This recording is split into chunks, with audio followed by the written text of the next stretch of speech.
அனைவருக்கும் வணக்கம்.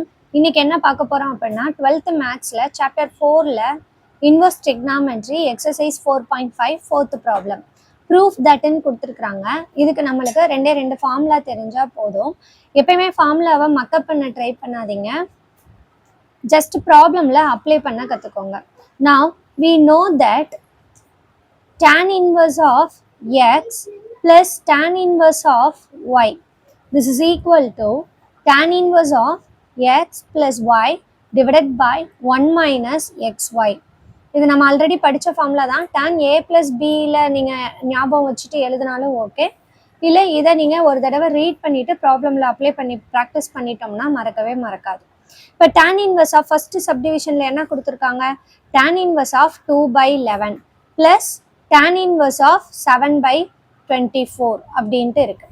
இப்போ இதில் எக்ஸுங்கிறது என்னது 2/11, y is 7/24. ஸோ ஆன்சர் என்ன நம்மளுக்கு, tan inverse of x plus y 2/11 plus 7/24 divided by 1 minus 2/11 into 7/24 அப்படின்ட்டு இருக்கும். இப்போ கிராஸ் மல்டிபிள் பண்ணலாம். tan inverse of 2 into 24 48 plus 11 into 7 77 divided by 24 11, that is 4 2 4 6 2 264 அப்படின்ட்டு இருக்கும். ஹோல் டிவைடட் பை இது ரெண்டையும் மல்டிபிள் பண்ணால் 264, அதை இங்கே கிராஸ் மல்டிபிள் பண்ணுங்க.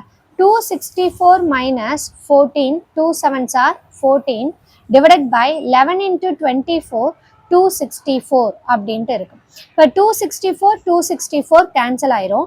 அப்போ என்ன கிடைக்கும், tan inverse of 48 plus 77 8 7 15 1, so 8 4 125 divided by cancel பண்ணோன்னா 5 6 1 5 250 அப்படின்ட்டு இருக்கும்.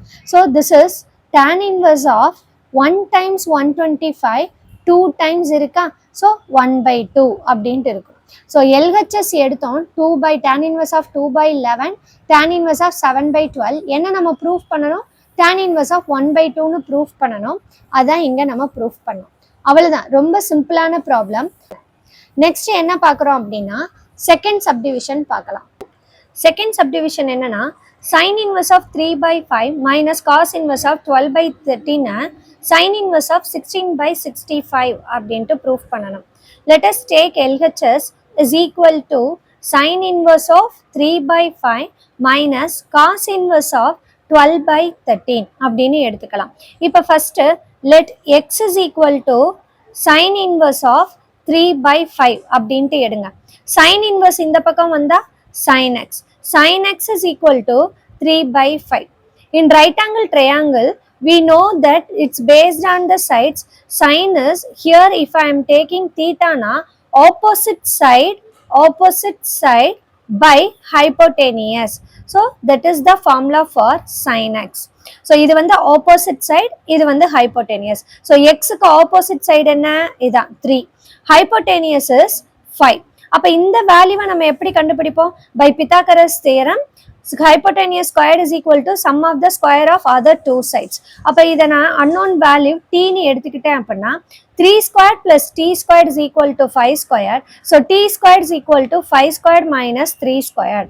அப்ப 25 minus 9. அப்ப t squared is equal to 16, t is equal to 4 அப்படின்ட்டு எடுத்துக்கலாம். ஸோ இந்த இடத்துல 4ன்னு வருது. இப்போ எனக்கு என்ன வேணும், இந்த இடத்துல cos x நான் கண்டுபிடிச்சுக்கிறேன். ஏன்னா எல்லாமே sin cosன்னு இருக்கிறதால எனக்கு cos x. cos x அப்படின்னா எனக்கு என்னது, adjacent side divided by hypotenuse. அப்போ cos x is equal to adjacent side, opposite side 3, adjacent side is 4.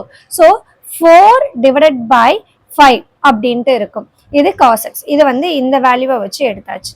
Next, let us take y is equal to cos inverse of 12/13.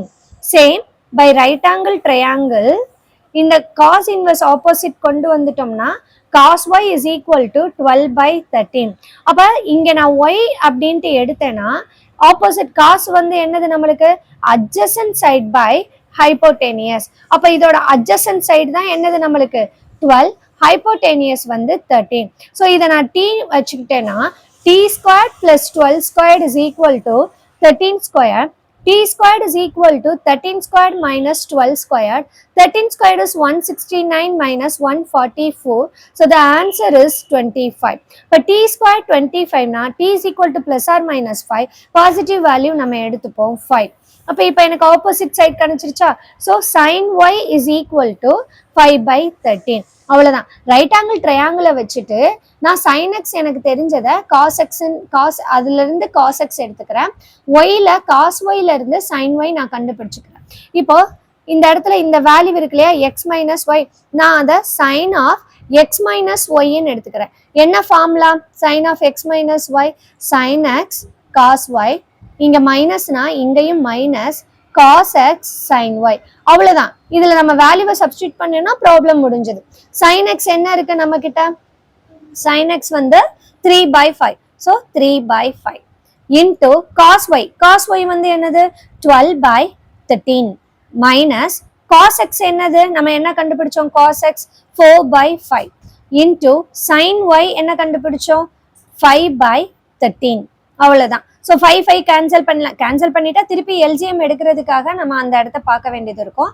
So again multiple பண்ண வேண்டியது இருக்கும். அதனால என்ன பண்ணலாம்? நீங்கள் அப்படியே வச்சுக்கோங்க. 3 12s are 36 minus 4 5s are 20 divided by 5 3s are 15 165 அப்படின்ட்டு இருக்கும். ஸோ 36ல 20 போயிடுச்சுன்னா 16 divided by 65. 16 divided by 65. இது வந்து என்னது? sin of x minus y. அப்ப sin ஆப்போசிட் சைடு கொண்டு போயிட்டா x minus y is equal to sin inverse of 16/65. இப்போ x ஓட வேல்யூ என்னன்னு எடுத்தோம்? sin inverse of 3/5. அதை வேணா ஒன்ஸ் சப்ஸ்டியூட் பண்ணுங்க. sin inverse of 3/5 minus yங்கிற வேல்யூ நம்ம இங்க என்னன்னு எடுத்தோம்? cos inverse of 12/13. 12/13 is equal to sin inverse of 16/65. Hence proved. அவ்வளோதான். ரொம்ப சிம்பிளான ப்ராப்ளம். பித்தாகரஸ் தேரத்தை வச்சுட்டு நம்ம அப்படியேவும் இதை சால்வ் பண்ணிடலாம். உங்களுக்கு புரிஞ்சிருந்தது அப்படின்னா உங்களோட ஃப்ரெண்ட்ஸுக்கு ஷேர் பண்ணுங்க. தேங்க்யூ. லைக் பண்ணுங்க, ஷேர் பண்ணுங்க, சப்ஸ்கிரைப் பண்ணுங்க, மறக்காம பெல் ஐகானை கிளிக் பண்ணிடுங்க.